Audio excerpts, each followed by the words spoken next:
ಹರೇ ಕೃಷ್ಣ. ಎಲ್ಲರೂ ಹೇಗಿದ್ದೀರಾ? ನಾನು ಆರಾಮಾಗಿಲ್ಲ, ತುಂಬ ಸುಸ್ತು, ಆರಾಮಿಲ್ಲ, ಸ್ವಲ್ಪ ಹಾರ್ಟ್ ಪ್ರಾಬ್ಲಮ್ಸ್ ಇದೆ. ಹಾಗಾಗಿ ಸ್ವಲ್ಪ ಸುಸ್ತು ಟ್ಯಾಬ್ಲೆಟ್ ತೊಗೋತಾ ಇದ್ದೀನಿ. ಇದು ಲಾಸ್ಟ್ ಟ್ಯೂಸ್ಡೇ ವ್ಲಾಗ್ ಆಗಿರುತ್ತೆ. ನಾವು ಬಸ್ಸಲ್ಲಿ ಹೋಗ್ತಾ ಇದ್ದೀವಿ, ಬೆಂಗಳೂರಿಗೆ ಹೋಗ್ಬೇಕಿತ್ತು ಹಾಸ್ಪಿಟಲ್ಗೆ. ಬುಧವಾರ ಡಾಕ್ಟ್ರು ಸಿಗ್ತಾರೆ ಅಂತ ಅಂದ್ಬಿಟ್ಟು ನಾವು ಮಂಗಳವಾರನೇ ಹೋಗ್ತಾ ಇದ್ದೀವಿ. ಬಸ್ಸಲ್ಲಿ ಟ್ರೈನ್ ಮಿಸ್ ಆಯಿತು, ಹಾಗಾಗಿ ನಾನು ನನ್ನ ಮಗ ಬಸ್ಸಲ್ಲೇ ಹೊರಟ್ವಿ. ನೋಡಿ, ಇದು ಡ್ರೈವರ್ ಹಿಂದಿನ ಸೀಟಲ್ಲಿ ಕೂತಿದ್ದೆ, ಹಾಗಾಗಿ ಸ್ವಲ್ಪ ವೀಡಿಯೋ ಮಾಡಿಕೊಂಡೆ ಅಷ್ಟೇ. ನಾನು ಹಳೆ ವೀಡಿಯೋದಲ್ಲಿ ಹೇಳಿದ್ದೆ ನಂಗೆ ಆರಾಮಿಲ್ಲ, ನಾನು ಬೆಂಗಳೂರಿಗೆ ಹೋಗಿ ತೋರಿಸ್ಕೊಂಬರ್ಬೇಕು ಅಂದ್ಬಿಟ್ಟು. ನೀವು ನೋಡಿದರೆ ಗೊತ್ತಿರುತ್ತೆ ಅನ್ಕೋತೀನಿ.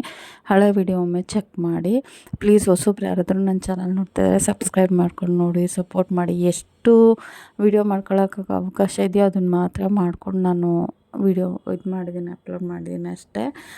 ಕೆಲವೊಮ್ಮೆ ನಾನು ಮರ್ತೇ ಬಿಟ್ಟಿರ್ತೀನಿ, ಯಾರ ಹತ್ರನಾರ ಮಾತಾಡ್ತಾ ವೀಡಿಯೋ ಮಾಡ್ಕೊಳ್ಳೋದನ್ನೇ ಮರ್ತುಬಿಟ್ಟಿರ್ತೀನಿ. ಸ್ವಲ್ಪ ಮಳೆ ಬರ್ತಾಯಿತ್ತು, ಸಣ್ಣಕ್ಕೆ ಸೋನೆ ಜಿನುಗ್ತಿತ್ತು. ಸ್ವೆಟರ್ ಹಾಕ್ಕೊಂಡಿದ್ದೆ, ಚಳಿಗಿರುತ್ತೆ. ಇನ್ನು ಹೋಗೋಷ್ಟೊತ್ತಿಗೆ 7:30 8 ಆಗುತ್ತೆ ಅಂತ ಗೊತ್ತಿತ್ತು. ಆಲ್ರೆಡಿ 3:30 ಅರಸೀಕೆರೆನಲ್ಲೇ ಆಗಿತ್ತು. ಅರಸೀಕೆರೆಯಲ್ಲಿ ಬಸ್ಸು ಫುಲ್ಲು ರಶ್ಶು, ಜೊತೆಗೆ ಸೀಟ್ ಇಲ್ಲ. ನನ್ನ ಮಗ ಟ್ರೈನ್ ಬೇರೆ ಮಿಸ್ ಆಯಿತು ಅಂತ ಸಿಟ್ಟು ಮಾಡ್ಕೊಂಡಿದ್ದ. ಅವನಿಗೆ ಟ್ರೈನ್ ಇಷ್ಟ ಬಸ್ಗಿಂತ. ತುಂಬ ರಶ್ ಇರುತ್ತೆ ಅಂದ್ಕೊಂಡು ಹೋಗೋಷ್ಟ್ರೊಳಗೆ 8 ಗಂಟೆ ಆಗಿದ್ದರಿಂದ ನಾವು ಊಟ ಮಾಡಿ ಮಲಗಿಬಿಟ್ವಿ, ಸುಸ್ತಾಗಿತ್ತು ಅಂತ. ಇದು ನೆಕ್ಸ್ಟ್ ಡೇ ಮೆಟ್ರೋನಲ್ಲಿ ಹೋಗ್ತಾ ಇದ್ದೀವಿ ಜಯದೇವ ಹಾಸ್ಪಿಟಲ್ಗೆ.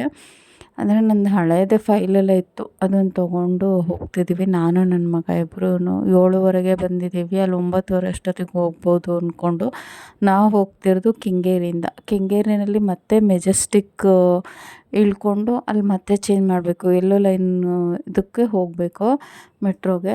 ಅಲ್ಲಿ ಇದು ಇನ್ನೂ ಕ್ಲೀನ್ ಮಾಡ್ತಿದ್ರು, ಅವಾಗಿನೂ ಬಂದಿತ್ತು ಅಂದ್ಬಿಟ್ಟು ಕ್ಲೀನಿಂಗ್ ಇದೆ ಅಂತ 5 ನಿಮಿಷ ಸ್ಟಾಪ್ ಮಾಡಿದರು. ಕ್ಲೀನ್ ಆಗಿದ ತಕ್ಷಣ ಹತ್ಕೊಂಡು ಹೋದ್ವಿ. ಇನ್ನು ಅಷ್ಟೊಂದೇನು ರಶ್ ಇರಲಿಲ್ಲ, ಫ್ರೀನೇ ಇತ್ತು ಮೆಟ್ರೋ.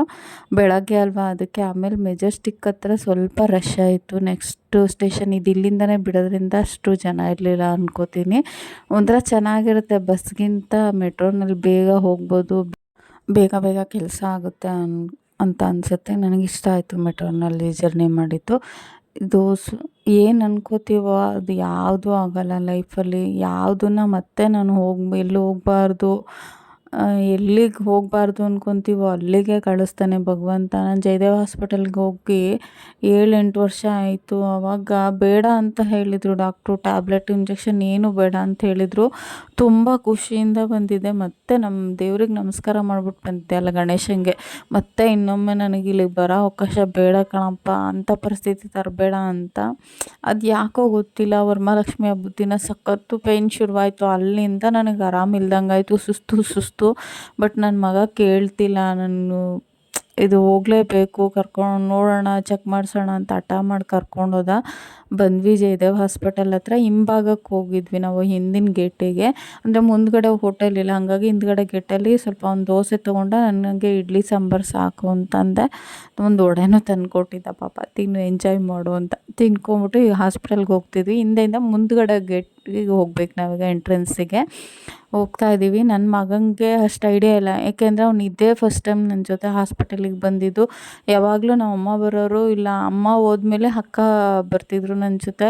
ಬಟ್ ಅಕ್ಕಂಗೂ ಬರೋ ಪರಿಸ್ಥಿತಿಲಿ ಇರಲಿಲ್ಲ. ಅವ್ರ ಮಗಳು ಕ್ಯಾರಿಂಗಿದ್ದಾರೆ, ಹಂಗಾಗಿ ಮನೇಲೇ ಉಳ್ಕೊಂಡಿದ್ರು. ಅವ್ರು ಬರೋಂಗಿರ್ಲಿಲ್ಲ, ಯಾವಾಗಲೂ ನಮ್ಮ ಅಕ್ಕ ಬರೋರು. ಲಾಸ್ಟ್ ಟೈಮು ಅಕ್ಕ ಬಂದಿದ್ದರು, ಈಗ ಅಕ್ಕನೂ ಬರೋಕ್ಕಾಗಲಿಲ್ಲ. ಹಾಗಾಗಿ ಇವನನ್ನೇ ಕರ್ಕೊಂಬಂದೆ. ಇವನೇನು ಇವಾಗ ದೊಡ್ಡವನಾಗಿದ್ದಾನೆ, ಎಲ್ಲ ಕಡೆ ಇದು ಮಾಡಿ ಕರ್ಕೊಂಡು ಹೋಗ್ಬೋದು, ಅದಕ್ಕೆ ಕರ್ಕೊಂಬಂದೆ. ನೋಡಿ, ಪಾಪ ಅವ್ನಿಗೇನು ಗೊತ್ತಾ, ಟೈಮ್ ಪಾಸ್ ಮಾಡೋದು ಕಷ್ಟ. ನಾನೆಲ್ಲ ಟೆಸ್ಟ್ ಮಾಡಿಸ್ಕೊಂಡು ಬರೋ ಅಷ್ಟೊತ್ತಿಗೆ ಅವ್ನಿಗೆ ಟೈಮ್ ಪಾಸ್ ಮಾಡೋದು ಕಷ್ಟ ಆಗಿತ್ತಷ್ಟೇ. ಒಂದು 2-3 ಅವರ್ಸ್ ಆಗುತ್ತೆ ಟೆಸ್ಟಿಂಗೆಲ್ಲ ಬರ್ಕೊಟ್ರೆ. ನೋಡೋಣ ಏನು ಮಾಡ್ಬೋದು, ಬರ್ಕೊಡ್ತಾರೋ ಇಲ್ವೋ ಅಂದ್ಕೊಂಡು ಹೋದ್ವಿ. ಹೋಗ್ತೀವಿ, ಎಷ್ಟು ದೂರ ಆಗುತ್ತೆ ಗೊತ್ತಾ. ಹಿಂದೆ ಗೇಟಿಂದ ಮುಂದ್ಗಡೆ ಎಂಟ್ರೆನ್ಸಿಗೆ ಹೋಗೋಷ್ಟೊತ್ತಿಗೆ ಎದೆಲ್ಲ ಡವ ಅನ್ನೋಕ್ಕೆ ಶುರುವಾಗಿತ್ತು. ಏನು ಹೇಳ್ತಾರೋ ಡಾಕ್ಟ್ರು ಅಂತ ಭಯ ಆಗ್ತಿತ್ತು. ಅದ್ರ ಜೊತೆಗೆ ಅವ್ನು ಟೆನ್ಷನ್ ಮಾಡ್ಕೋಬೇಡ, ಆರಾಮಾಗಿರು ಅಂತೇಳಿ ಇದು ಮಾಡ್ತೀಯಾನೆ. ಆದರೂ ಭಯ ಆಗ್ತದೆ. ಮಕ್ಕಳು ಇನ್ನೂ ಸೆಟ್ಲ್ ಆಗಿಲ್ಲ, ಏನಾದರೂ ತೊಂದರೆ ಆಗಿಬಿಟ್ರೆ ಮೊದಲೇ ಹಾಸನ ಡಿಸ್ಟಿಕಲ್ಲಿ ಹಾರ್ಟ್ ಅಟ್ಯಾಕ್ ಅದು ಇದು ಅಂತ ನ್ಯೂಸ್ ಕೇಳಿ ಬೇಜಾರಾಗ್ತಿದೆ. ಅದರಲ್ಲಿ ನನಗೆ ಅದು ಬೇರೆ ಭಯ ಶುರುವಾಗ್ಬಿಡ್ತು. ನನ್ನ ಮಕ್ಕಳು ಇನ್ನೂ ಚಿಕ್ಕವರು, ಮಕ್ಕಳದ್ದೇನೂ ಸೆಟ್ಲ್ ಆಗಿಲ್ಲ, ಇಷ್ಟು ಬೇಗ ಏನಾದರೂ ತೊಂದರೆ ಆಗಿಬಿಡುತ್ತಾ. ನನಗೆ ಆರಾಮಾಗಿದ್ದೆ ಅಂತ ಹೇಳಿದ್ದು ಮತ್ತೆ ಯಾಕಪ್ಪ ಶುರುವಾಯಿತು ಅಂತ ಭಯ ಆಗ್ಬಿಟ್ಟಿತ್ತು. ಹಾಗೇನೂ ಆಗಲ್ಲ ಸುಮ್ಮನೆ ಇರಿ ಅಂತ ಕರ್ಕೊಂಬಂದ. ಎಷ್ಟು ದೂರ ಇದೆ ಅಂದರೆ ಅಯ್ಯಪ್ಪ ಇಷ್ಟೊಂದು ದೂರ ಇದೆಯಾ ನಂಗೆ ಅನ್ನಿಸ್ಬಿಡ್ತು. 5 ನಿಮಿಷ ನಡೆದಿದ್ದೀವಿ ನಾವು ಆ ಗೇಟಿಂದ ಈ ಗೇಟಿಗೆ. ನಾವು ಮುಂದೆನೇ ಇಳ್ಕೊಂಡಿದ್ರು ಆಗೋದು, ಹೋಟೆಲ್ಗೋಸ್ಕರ ಕೊಡೋದೆ. ಆಮೇಲೆ ಅನ್ನಿಸ್ತು ಇಲ್ಲಿ ನೋಡಿ ಹೊರಗಡೆ ಕ್ಯಾಂಟೀನ್ ಇದೆ. ಅಯ್ಯೋ ಆವಾಗೆಲ್ಲ 7 ವರ್ಷ 8 ವರ್ಷ ಆಗಿದೆ ನಾನು ಬಂದು, ಆವಾಗೆಲ್ಲ ಇನ್ನೂ ಕ್ಯಾಂಟೀನ್ ಶುರು ಮಾಡಿರಲಿಲ್ಲ. ನನಗೆ ಗೊತ್ತಿಲ್ಲ ಹಾಸ್ಪಿಟಲ್ ಒಳಗಡೆನೇ ಕ್ಯಾಂಟೀನ್ ಇದೆ ಅನ್ನೋದು. ಹೊರಗಡೆನೇ ತಿನ್ಕೊಂಡು ಹಿಂಗೆ ಬಂದ್ವಿ. ಈ ಕಡೆಯಿಂದನೂ ಹೋಗ್ಬೋದಿತ್ತು, ಅಲ್ಲಿ ಕ್ಲೋಸ್ ಮಾಡಿದ್ದಾರೆ. ಹಂಗಾಗಿ ಸೀದಾ ಈ ಕಡೆಯಿಂದನೇ ಹೋದ್ವಿ. ತುಂಬ ಚೆನ್ನಾಗಿದೆ ಹಾಸ್ಪಿಟಲ್ಲು. ಡಾಕ್ಟ್ರು ಅಷ್ಟೇ ತುಂಬ ಸಮಾಧಾನವಾಗಿ ಮಾತಾಡ್ತಾರೆ. ನಿಜವಾಗ್ಲೂ ಖುಷಿಯಾಗುತ್ತೆ. ದೊಡ್ಡ ದೊಡ್ಡ ನರ್ಸಿಂಗ್ ಹೋಮ್ಗಳಲ್ಲಿ ಅಥವಾ ಇಲ್ಲಿ ನಾವು ಲೋಕಲ್ ಸಣ್ಣ ಕ್ಲಿನಿಕ್ಗಳಲ್ಲೇ ಸಿಟ್ಟು ಮಾಡ್ತಾ ಇರ್ತಾರೆ. ಒಂದು ಪೇಷಂಟ್ ಸ್ವಲ್ಪ ಜಾಸ್ತಿ ಆಯ್ತು ಅಂದರೆ ಸಿಟ್ಟು ಮಾಡ್ಕೋತಾರೆ. ಬಟ್ ಅಲ್ಲಿ ಹಂಗಲ್ಲ, ಎಷ್ಟು ಕಾಮ್ ಆಗಿರ್ತಾರೆ ಅಂದರೆ ಎಷ್ಟು ಚೆನ್ನಾಗಿ ಮಾತಾಡಿಸ್ತಾರೆ. ಅದಕ್ಕೆ ಜನಗಳಿಗೆ ಇಷ್ಟ ಆಗುತ್ತೆ ಅನ್ಸುತ್ತೆ. ಎಷ್ಟು ರಶ್ ಇತ್ತು ಗೊತ್ತಾ, ನಾವು ಹೋಗೋ ಅಷ್ಟೊತ್ತಿಗಾಗಲೇ ಅಲ್ಲಿ ರಿಜಿಸ್ಟ್ರೇಷನ್ ಮಾಡಿಸ್ಕೋಬೇಕು.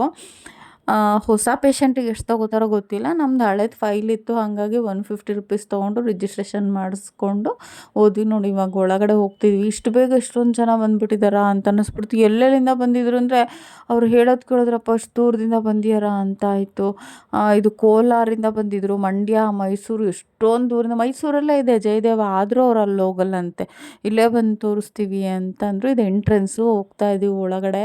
ದೇವ್ರಿಗೆ ಅಲ್ಲೇ ಗಣೇಶ ಇರೋದು, ಅಲ್ಲಿ ಕೈ ಮುಗಿದ್ಬಿಟ್ಟು ಹೋದೆ. ಏನು ತೊಂದರೆ ಇಲ್ದಂಗೆ ಮಾಡಪ್ಪ ಅಂತ ಏನೂ ಹೇಳ್ಬಾರ್ದು, ಡಾಕ್ಟ್ರು ದೊಡ್ಡ ಪ್ರಾಬ್ಲಮ್ ಇದೆ ಅಂತ ಹೇಳಬಾರ್ದು ಅಂತ ಅಂದ್ಬಿಟ್ಟು ಕೈ ಮುಗಿದ್ಬಿಟ್ಟು ಹೋದೆ. ನೋಡಿ ಎಷ್ಟು ಚೆನ್ನಾಗಿದೆ ಗೊತ್ತಾ ದೇವರು. ಅಂದರೆ ಡೈಲಿ ಅಷ್ಟು ಚೆನ್ನಾಗಿ ಪೂಜೆ ಮಾಡಿರ್ತಾರೆ, ಖುಷಿನೂ ಆಗುತ್ತೆ. ಹೋಗ್ತಾ ಬರ್ತಾ ದೇವ್ರಿಗೆ ಕೈ ಮುಗಿದ್ಬಿಟ್ಟೆ ಓಡಾಡಬೇಕು ಅಂತ ನಾನು ಟೆಸ್ಟಿಂಗ್ ಮಾಡಿಸ್ಕೊಂಡು ಬರೋದು. ನೋಡಿ ಇಲ್ಲಿ ಒಳಗಡೆ ಹೋಗ್ತಾ ಎಷ್ಟು ಚೆನ್ನಾಗಿದೆ, ಅಕ್ವೇರಿಯಮ್ ಎಲ್ಲ ಇದೆ. ಒಂಥರ ಪೀಸ್ಫುಲ್ ಆಗಿದೆ, ಖುಷಿ ಆಗುತ್ತೆ. ಬಟ್ ಅಲ್ಲಿ ಏನು ಹೇಳ್ತಾರೋ ಡಾಕ್ಟ್ರು ಅನ್ನೋದು ಟೆನ್ಷನ್ ಆಗಿತ್ತು ನನಗೆ. ಮೊದಲು ಹೋಗಿ ತೋರಿಸ್ಕೊಂಬರೋಣ ಅಂತ ಕ್ಯೂ ನೋಡಿ ಎಷ್ಟೊಂದು ಜನ ಇದ್ದಾರೆ ಅಂತ. ಅಂದರೆ ಒಂದು ರೌಂಡ್ ಸುತ್ತಬೇಕು, ಅಷ್ಟೊಂದು ಜನ. ರಿಜಿಸ್ಟ್ರೇಷನ್ ಮಾಡಿಸ್ಕೊಂಬರೋಷ್ಟೊತ್ತಿಗೆ ಅಷ್ಟು ಜನ ಆಗಿಬಿಟ್ಟಿದ್ರು, ಸಖತ್ ಜನ ಇದ್ದರು. ಅಂದರೆ ಒಂದು ರೂಮಲ್ಲೇ 5-6 ಜನ ಡಾಕ್ಟರ್ಸ್ ಇರ್ತಾರೆ. ಅದಕ್ಕೇನು ಪ್ರಾಬ್ಲಮ್ ಇಲ್ಲ. 5 ನಿಮಿಷಕ್ಕೆ ನೋಡಿಬಿಟ್ಟು ಏನಾರು ಟೆಸ್ಟಿಂಗ್ ಇದ್ದರೆ ಬರ್ಕೊಡ್ತಾರೆ, ನಿಧಾನಕ್ಕೆ ಮಾತಾಡಿಸ್ತಾರೆ. ಏನು ಪ್ರಾಬ್ಲಮ್ ಇದೆಯೋ ಡೀಟೇಲಾಗಿ ಕೇಳ್ತಾರೆ, ಖುಷಿ ಆಗುತ್ತೆ. ಅದಕ್ಕೆ ಅನಿಸುತ್ತೆ ಜನ ಜಾಸ್ತಿ ಬಂದಿರೋದು ಅಂದ್ಕೊಂಡೆ ನಾನು ಸ್ವಲ್ಪ ವೀಡಿಯೋ ಮಾಡಿಕೊಂಡೆ. ಆಮೇಲೆ ಎಲ್ಲಿ ಗಾಬರಿ ಆಗ್ತಿತ್ತು, ಎಲ್ಲಿ ವೀಡಿಯೋ ಮಾಡಬಾರ್ದು, ಫೋನ್ ಎಲ್ಲಿ ಬೈತೋರು ಅಂತ ಅಂದ್ಬಿಟ್ಟು ಕದ್ದು ಮುಚ್ಚಿ ವೀಡಿಯೋ ಮಾಡ್ಕೊಂಡಿದ್ದಾಯಿತು. ಫಸ್ಟ್ ನಾನು ಫೈಲ್ ಇಟ್ಕೊಂಡು ಹೋಗ್ತಿದ್ದೀನಿ. ಅಲ್ಲೂ ಅಷ್ಟೇ ಇದೆಲ್ಲ ಡವ ಡವ ಅಂತಿದೆ. ಏನೋ ಒಂಥರ ಭಯ. ಬೆಳಗ್ಗೆನೇ ಬಂದಿದ್ದರಿಂದ ಚಳಿ ಆಗಿತ್ತು, ಹಾಗಾಗಿ ಒಂದು ಸ್ವೆಟರ್ ಹಾಕ್ಕೊಂಡು ಬಂದಿದ್ದೆ ನಾನು. ಒಂಥರ ಆತಂಕ, ಎಲ್ಲಿ ಏನು ಟೆಸ್ಟ್ ಕೊಟ್ಬಿಡ್ತಾರೋ ಅಂತಂದು ತಲೆನೋವು ಬಂದ್ಬಿಟ್ಟಿತ್ತು. ಬೆಳಗ್ಗೆನೇ ಜರ್ನಿ ಮಾಡಿದ್ದು ಮತ್ತು ಮಲಗಿದ್ದು, ನಿದ್ದೆ ಇಲ್ಲ. ಬೇಗ ಎದ್ದು ಬಂದಿದ್ದೀವಿ. 6 ಗಂಟೆಗೆ ಎದ್ದು ರೆಡಿಯಾಗಿ 6:15 ಅಷ್ಟೊತ್ತಿಗೆ ನಾವು ಬಂದ್ವಿ. ನಮ್ಮ ಅಕ್ಕನ ಮಗನೇ ಡ್ರಾಪ್ ಮಾಡೋದ ನಮಗೆ ಮೆಟ್ರೋ ಸ್ಟೇಷನ್ಗೆ. ಸುಮ್ಮನೆ ಕೂತಿದ್ದೆ. ನೋಡಿ ಡಾಕ್ಟರ್ಸ್ದು ಈ ಡೇಟಿಗೆ ಬರಬೇಕು, ನಾವು ಈ ಡಾಕ್ಟ್ರನ್ನ ಮೀಟ್ ಮಾಡಬೇಕು ಅಂದರೆ ಈ ಥರ ಬೋರ್ಡು ಹಾಕಿರ್ತಾರೆ. ಅದೊಂದು ಹೆಲ್ಪ್ ಆಗುತ್ತೆ ಜನಗಳಿಗೆ. ಸ್ವಲ್ಪ ಮುಂದೆ ಹೋದ್ಮೇಲೆ ಕೂತ್ಕೊಳ್ಳೋ ಅವಕಾಶ, ಸೋಫಾ ಥರ ಚೇರ್ ಹಾಕಿದ್ದಾರೆ, ಅಲ್ಲಿ ಕೂತ್ಕೊಂಡು ಹೋಗ್ಬೇಕು. ಒಬ್ರು ಆಗಿದ ತಕ್ಷಣ. ಅಂದರೆ ಒಂದೇ ಸಲ 5-5 ಜನನ ಬಿಡ್ತಾರೆ, ಹಂಗಾಗಿ ಅದೊಂದು ಅಡ್ವಾಂಟೇಜು. ಅವರು 5 ಜನ ಹೋಗ್ತಿದ್ದಂಗೆ ಇನ್ನೊಂದು ಸ್ವಲ್ಪ ಮುಂದೆ ಹೋಗೋದು ಪೇಷಂಟ್ಗಳು, ಆ ಥರ ಇರುತ್ತೆ. ತೋರಿಸ್ಕೊಂಡು ಎಲ್ಲ ಆದಮೇಲೆ ಟೆಸ್ಟಿಂಗ್ ಬರ್ಕೊಟ್ರು. ಎಷ್ಟು ಅಂತಂದರೆ ಬ್ಲಡ್ ಟೆಸ್ಟು ಮತ್ತು ECG, ಎಕೋ ಬರ್ಕೊಟ್ಟಿದ್ರು. ಎಕೋನೇ ಲೇಟ್ ಆಗಿದ್ದು ನನಗೆ, ಬ್ಲಡ್ ಟೆಸ್ಟು ಲೇಟ್ ಆಯಿತು. ಬ್ಲಡ್ ಟೆಸ್ಟ್ ಕೊಡೋಕ್ಕೆ 1 ಅವರ್ ಆಗೋಯಿತು. ಟೆಸ್ಟ್ ರಿಪೋರ್ಟ್ ನಾವು ಅದೆಲ್ಲ ECG ಮತ್ತು ಎಕೋ ಮಾಡಿಸ್ಕೊಂಡು ಬರೋಷ್ಟೊತ್ತಿಗೆ ರಿಪೋರ್ಟ್ ರೆಡಿ ಇತ್ತು. ಅದು ಹೆಂಗೆ ಚುಚ್ಚಿದ್ರು ಅಂದರೆ ನಾನು ಬ್ಲಡ್ ಡ್ರಾ ಮಾಡ್ತೀನಿ ಲ್ಯಾಬಲ್ಲಿ, ಸಖತ್ ಪೇಯ್ನ್ ಆಗಿಬಿಟ್ಟಿತ್ತು. ಅಷ್ಟು ಜೋರಾಗಿ ಚುಚ್ಚಿದ್ರು. ತೋರಿಸ್ಕೊಂಡು ಡಾಕ್ಟ್ರು ಕೆಲವೊಂದು ಟೆಸ್ಟ್ ಮಾಡಿಸ್ಬೇಕು, ತುಂಬ ವರ್ಷ ಆಗಿದೆಯಲ್ಲ ಮಾಡಿಸ್ಕೊಂಡು ಬನ್ನಿ ಅಂತ ಬರ್ಕೊಟ್ರು. ನಂದು ನೋಡಿ ಬ್ಲಡ್ ಟೆಸ್ಟ್ ಹತ್ರ ಎಷ್ಟು ಜನ ಇದ್ದರು ಅಂತಂದರೆ, ನಂದು ಟೋಕನ್ ನಂಬರು 270 ಬಂದಿತ್ತು. ಎಷ್ಟು ಜನ ಇದ್ದರು ಅಂದರೆ, ಅಲ್ಲಿ ಬ್ಲಡ್ ಡ್ರಾ ಮಾಡೋರು ಅಷ್ಟೇ ಒಂದು 7-8 ಜನ ಬ್ಲಡ್ ಡ್ರಾ ಮಾಡೋರು ಇದ್ದರು. ಆದರೂ ಎಕ್ಸ್ಪೀರಿಯೆನ್ಸ್ ಇದ್ರೂ ಬೇಕಾಬಿಟ್ಟು ಚುಚ್ಚುತ್ತಾನೆ, ಅದೊಂದು ಬೇಜಾರಾಯಿತು. ಕೈಯೆಲ್ಲ ಊದ್ಕೊಂಬಿಟ್ಟಿತ್ತು ನನಗೆ. ನೋಡಿ ಟೋಕನ್ ನಂಬರ್ 270, ಅದು ಬಂದಾಗಲೇ ಹೋಗ್ಬೇಕು ನಾವು. ಪೇ ಮಾಡಿ ಹೋಗಿದ್ದು, ಅದು ಬಿಲ್ ಪೇ ಮಾಡೋದು ವಿಡಿಯೋ ಕ್ಲಿಪ್ಪಿಂಗ್ ಮಿಸ್ ಆಗಿದೆ. ಬಿಲ್ ಪೇ ಮಾಡಿಬಿಟ್ಟು ಹೋಗಿದ್ದೆ. ರೇಷನ್ ಕಾರ್ಡ್ ಇದ್ದಿದ್ದರಿಂದ ನಮ್ಗೆ ಸ್ವಲ್ಪ ಕಡಿಮೆ ಆಗಿತ್ತು. ರೇಷನ್ ಕಾರ್ಡ್ ಇಲ್ಲ ಅಂತಂದರೆ ಪ್ರೈಸ್ ಜಾಸ್ತಿ ಇರುತ್ತೆ. ರೇಷನ್ ಕಾರ್ಡ್ ಆ್ಯಡ್ ಮಾಡಿಸಿದ್ರಿಂದ ಸ್ವಲ್ಪ ಕಡಿಮೆ ಆಯಿತು ಪ್ರೈಸು. ಬ್ಲಡ್ ಟೆಸ್ಟು ಕೊಟ್ಬಿಟ್ಟು ಆಮೇಲೆ ECG ಎಕೋ ಮಾಡ್ಸೋಕ್ಕೆ ಹೋಗಿದ್ದು ನಾವು. ಮಾಡಿಸ್ಕೊಂಡು ಬಂದ್ವಿ. ಎಕೋ ಮಾಡಿಸೋ ಪ್ಲೇಸಲ್ಲಿ ಮೊಬೈಲು, ಬ್ಯಾಗು ಎಲ್ಲ ನನ್ನ ಮಗನ ಹತ್ರ ಕೊಟ್ಟೋಗಿದ್ದೆ. ನಾನು ಯಾವುದು ವೀಡಿಯೋ ರೆಕಾರ್ಡ್ ಮಾಡ್ಕೊಂಡಿಲ್ಲ. ಇದು ಬ್ಲಡ್ ಟೆಸ್ಟಿಗೆ ಕೊಡೋಕ್ಕೆ ಇಷ್ಟು ಜನ ಇರೋದು ಇವಾಗ. ಆ ಟೋಕನ್ ನಂಬರ್ ಕೂಗ್ದಾಗ ಮಾತ್ರ ಹೋಗಬೇಕು. ಇನ್ನು ಆಮೇಲೆ ನಾನು ಮುಂದೆ ಬಂದೆ ಅಂದ್ಕೊಂಡು ಹೋಗೋ ಹಾಗೇ ಇಲ್ಲ, ಹಾಗಿರುತ್ತೆ. ಫೈಲ್ ತೊಗೊಂಡೆಲ್ಲ ಅಷ್ಟರಲ್ಲಿ ನನ್ನ ಮಗ ಇದನ್ನು ವೀಡಿಯೋ ಮಾಡಿದ್ದ. ನಾನು ಅದನ್ನು ನೋಡ್ತಾ ನಿಂತಿದ್ದೆನಲ್ಲ, ಅವ್ನಿಗೇನು ಅನ್ನಿಸ್ತೋ ಗೊತ್ತಿಲ್ಲ. ಅದೆಲ್ಲ ಮುಗಿಸ್ಕೊಂಡು ಬರೋಷ್ಟೊತ್ತಿಗೆ ಅಕ್ವೇರಿಯಮ್ದೆಲ್ಲ ಚೂರು ವೀಡಿಯೋ ಮಾಡಿದ್ದ, ಅದನ್ನು ಕಳಿಸ್ದ. ಅದಕ್ಕೆ ನಾನು ಇದನ್ನು ಆ್ಯಡ್ ಮಾಡ್ತಿದ್ದೀನಿ. ರಿಪೋರ್ಟ್ ಎಲ್ಲ ತೊಗೊಂಡು ಬರೋಷ್ಟೊತ್ತಿಗೆ 1:30 ನೋಡಿ, ಕ್ಯೂನಲ್ಲಿ ನಿಂತಿದ್ದೀನಿ ರಿಪೋರ್ಟ್ ತೋರಿಸ್ಕೊಳ್ಳೋಣ ಅಂತ. ನನ್ನನ್ನು ವೀಡಿಯೋ ಮಾಡಿದೆ, ನಂಗೆ ಅದು ಅಬ್ಸರ್ವ್ ಇಲ್ಲ, ನೋಡ್ಕೊಂಡು ಸುಮ್ಮನೆ ನಿಂತಿದ್ದೀನಿ. ಅವ್ನು ನಾನು ವೀಡಿಯೋ ಮಾಡಿರೋದೆ ನಂಗೆ ಗೊತ್ತಿಲ್ಲ. ಫೈಲ್ ಇಟ್ಕೊಂಡು ಅಲ್ಲಿ ಕೆಲವ್ರು ಏನು ಮಾಡಿದ್ದಾರೆ ಅಂದರೆ ರಿಪೋರ್ಟೇ ತಂದಿರಲ್ಲ, ಆಲ್ರೆಡಿ ಅವ್ರ ಕಡೆಯವ್ರು ನಿಂತಿರ್ತಾರೆ. ಹಂಗಾಗಿ ಅದನ್ನು ಚೆಕ್ ಮಾಡ್ತಿದ್ದಾರೆ ಅಷ್ಟೇ. ರಿಪೋರ್ಟ್ ಎಲ್ಲ ತೋರಿಸ್ಕೊಂಡು ಬಂದಮೇಲೆ ಮೆಡಿಸನ್ ಬರ್ಕೊಟ್ರು. 6 ತಿಂಗಳು ಕಂಟಿನ್ಯೂ ತೊಗೊಳ್ಳೇಬೇಕು ಅಂತ ಅಂದ್ಬಿಟ್ಟು ಮೆಡಿಸನ್ ತೊಗೊಂಡು ಹೊರಟ್ವಿ. ಇದು ನಮ್ಮ ಅಕ್ಕ ಫೋನ್ ಮಾಡಿತ್ತು, ಏನಾಯಿತು ಅಂದ್ಬಿಟ್ಟು ಮಾತಾಡ್ಕೊಂಡು ಹೋಗ್ತಾ ಇದ್ದೀನಿ. ನೋಡಿ, ಇದೇ ಮೆಡಿಸನ್ನು 6 ಮಂತ್ಸು 1 ದಿನಾನೂ ಬಿಡ್ದಂಗೆ ಬೆಳಗ್ಗೆ ಸಂಜೆ ತೊಗೋಬೇಕು. ಅದೇ ಮಾತಾಡ್ಕೊಂಡು ಮಲ್ಕೊಂಡ್ವಿ. ನಿಮಗೆ ಗೊತ್ತು, ಅಕ್ಕ ತಂಗಿರು ಒಟ್ಟಿಗೆ ಸೇರಿದ್ರೆ ಫೋನಲ್ಲೇ 1 ಅವರ್ ಮಾತಾಡ್ತೀವಿ. ಇನ್ನು ಒಟ್ಟಿಗೆ ಸೇರಿದಾಗ ಎಷ್ಟು ಮಾತಾಡಬೇಡ ಅಲ್ವಾ. ಬುಧವಾರ ಫುಲ್ಲು ದಿನ ಹಾಗೆ ಕಳೆದೋಯ್ತು. ಇದು ಗುರುವಾರ. ನನ್ನ ಅಕ್ಕನ ಮಗ ಬೇಜಾರಾಗಬೇಡಿ, ಎಲ್ಲರೂ ಬೇಜಾರಲ್ಲಿದ್ವಿ ಅಂತ ಅಂದ್ಬಿಟ್ಟು ನನಗೆ ಮಹಾವತಾರಿ ನರಸಿಂಹ ಮೂವಿ ನೋಡಬೇಕು ಅಂತ ಆಸೆ ಇತ್ತು. ಅದಕ್ಕೆ ಕರ್ಕೊಂಡು ಹೋಗ್ತೀನಿ ಅಂತ ಗೋಪಾಲನ್ ಮಾಲಿಕ್ ಬುಕ್ ಮಾಡಿದ್ದ. ಕರ್ಕೊಂಡು ಹೋದ. ಯಾವಾಗ ಬಂದರೂ ಬ್ಯುಸಿಯಾಗೇ ಬರ್ತೀಯ, ಒಂದು ದಿನಕ್ಕೆ ಓಡೋಗ್ತೀಯ, ಇವತ್ತೊಂದು ದಿನ ಇರು ಅಂತ ಅಂದ್ಬಿಟ್ಟು ಗುರುವಾರ ಅವ್ನು ಕಾರಲ್ಲೇ ಕರ್ಕೊಂಡು ಹೋದ. ಕಾರ್ನ ಪಾರ್ಕ್ ಮಾಡಿಬಿಟ್ಟು ಹೋಗ್ತಿದ್ದೀವಿ. ಆಗಲೇ ಟೈಮ್ ಆಗಿಬಿಟ್ಟಿತ್ತು. ಆ್ಯಕ್ಚುಲಿ ನಾನು ಎದ್ದಿದ್ದು ಲೇಟು. ಆ ಮಾತ್ರೆ ಕೊಟ್ಟಿದ್ದಾರಲ್ಲ ಡಾಕ್ಟ್ರು, ಎಷ್ಟು ನಿದ್ರೆ ಬರುತ್ತೆ ಅಂದರೆ ರಾತ್ರಿ ಉಳ್ಕೊಂಡು ಬೆಳಗ್ಗೆ 9 ಗಂಟೆಗೆ ಎದ್ದಿದ್ದೀನಿ. ಅದು ಅಕ್ಕ ಮನೇಲಿ. ನಮ್ಮ ಮನೇಲಿ ಆಗಿದ್ದರೆ ಬೇಗ ಹೇಳ್ಬೇಕಿತ್ತು. ಪಾಪ ನಮ್ಮ ಅಕ್ಕ 1 ವಾರ ಸುಧಾರಿಸ್ತು. 1 ಗ್ಲಾಸ್ ಕುಡಿಯೋ ನೀರು ನಾನು ತೊಗೊಂಡು ಕೊಡೋದಿಲ್ಲ, ಅವಳೇ ತಂದು ಕೈ ಕೊಟ್ಟಿದ್ದಾಳೆ. ಆ ಥರ ಕೇರ್ ಮಾಡಿ ನೋಡಿ ಕಳಿಸಿದ್ರು. ಅದೇ ಅಮ್ಮ 2ನೇ ಅಮ್ಮ ಅಂತ ಸುಮ್ಮನೆ ಹೇಳಲ್ಲ, ಅಕ್ಕಂದ್ರಿಗೆಲ್ಲ ಅಷ್ಟೇ ಕೇರ್ ಮಾಡಿದ್ರು. ಅಮ್ಮನ ಥರನೇ ಕೇರ್ ಮಾಡಿ ಕಳಿಸಿದ್ರು. 1 ವಾರ ಸುಧಾರಿಸಿ ಕಳಿಸಿದ್ದಾರೆ. ಆದರೂ ನಂಗೆ ಇನ್ನೂ ಸುಸ್ತು ಕಡಿಮೆನೇ ಆಗಿಲ್ಲ.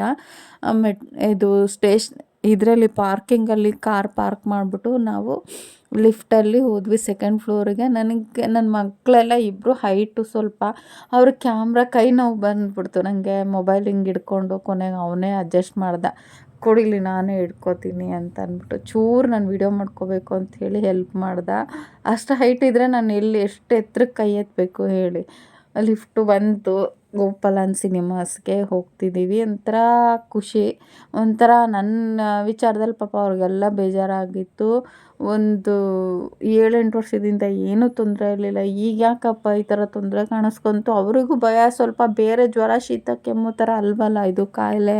ಹಾರ್ಟ್ ಪ್ರಾಬ್ಲಮ್ ಅಂದ ತಕ್ಷಣ ಏನೋ ಅವ್ರಿಗೆ ಭಯ. ನಮ್ಮ ಅಕ್ಕ ಮಾತ್ರೆ ನೋಡೋವತ್ತು ರಾತ್ರಿ ಎಲ್ಲ ನಿದ್ದೆ ಮಾಡಿಲ್ಲ, ಅಳ್ತಿದ್ರು. ಒಂಥರ ಸಪ್ಪಗಾಗ್ಬಿಟ್ರು ಅವರು.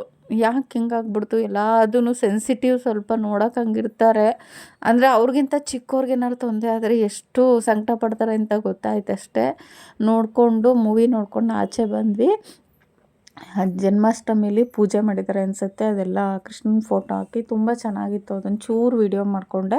ಅಷ್ಟರಲ್ಲಿ ಇವರೆಲ್ಲ ಹೊರಟ್ಬಿಟ್ರು ನನ್ನನ್ನು ಬಿಟ್ಬಿಟ್ಟು. ಅದಕ್ಕೆ ನಾನು ಚೂರು ವೀಡಿಯೋ ಮಾಡ್ಕೊಂಡು ಬಂದೆ. ನೋಡಿ, ಇದೇ ಮೂವಿ ನಾವು ನೋಡೋಕ್ಕೆ ಹೋಗಿದ್ದು.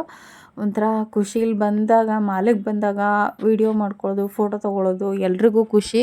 ಬಟ್ ನನಗೆ ಆರಾಮಿಲ್ಲ ಅನ್ನೋ ಕಾರಣಕ್ಕೆ ಅವರೆಲ್ಲ ಡಿಸಪಾಯಿಂಟ್ ಆಗಿದ್ರು. ನಾನೇ ಸ್ವಲ್ಪ ಜೋಶಲ್ಲಿದ್ದು ಅನ್ಕೋತೀನಿ. ಚೂರು ಇದೆಲ್ಲ ಒಂಥರ. ಇಲ್ಲೊಂದು ಫೋಟೋ ತೊಗೋಬೇಕಾಗಿತ್ತು, ಅದು ಮಿಸ್ ಆಯಿತು.